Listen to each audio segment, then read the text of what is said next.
મિત્રો, આજે 10 વાગે બસ સ્ટેન્ડની સામે મર્કેન્ટાઇન બેંક છે ત્યાં આગળ હું દાગીના મૂકવા માટે ગયો હતો અને એ દરમિયાન ગાડીમાં બેઠો હતો. 9:45 વાગી ગયા હતા, 15 મિનિટની વાર હતી.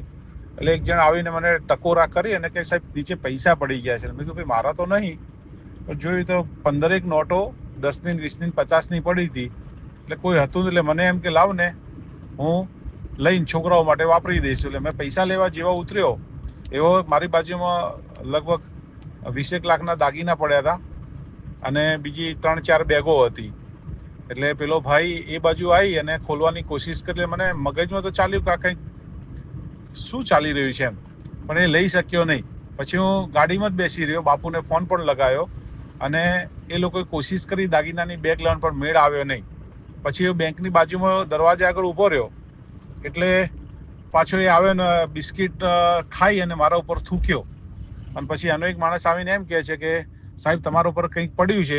એટલે એનો ઈરાદો એમ હતો કે હું જો દાગીનાની થેલી નીચે મૂકી દઉં તો એ લઈને ભાગી જાય. 2 જણા મારી આજુબાજુમાં હતા, પણ મેં વળી થોડો મને મગજમાં થયું કારણ કે આવા કિસ્સાઓ મેં સાંભળેલા. એટલે બેંકની અંદર જઈ અને પેલું શર્ટ ઉતાર્યું તો પાછળ ઘણું બધું ગંદુ થયેલું હતું, કોઈ ટોયલેટ કર્યું હોય એવું. એટલે મેં સિક્યોરિટીને કીધું કે મારું બેટું આ ઘટના બની છે, પૈસા મળ્યા છે, નક્કી કીધું આ લોકો ફ્રોડ લોકો આવી ગયા છે કોઈ. અને પછી લોકરમાં જઈ અને ગાડીમાં આવું એ દરમિયાન પાછો પેલા દરવાજો એને ખોલી દીધો તો મેં લોક માર્યું, પણ લોક થયું નહીં. અને 10ને 1 હું ઉપર ગયો અને એને બેગ લઈને ભાગી ગયો. અને લગભગ અડધો કલાક પછી સમાચાર મળ્યા કે માધવી જે આઈસ્ક્રીમની દુકાન છે ત્યાં આગળ રિક્ષામાં નાખીને કોઈ જતું રહ્યું છે. એટલે એટીએમ, ચેકબુક, ચાવીઓ ઘણું બધું હતું, પણ એ બધું જ મળી ગયું છે. માત્ર થોડા પૈસા હતા, એ પૈસા પેલાને મળ્યા છે, પણ 25 લાખનું નુકસાન થતાં અટક્યું છે.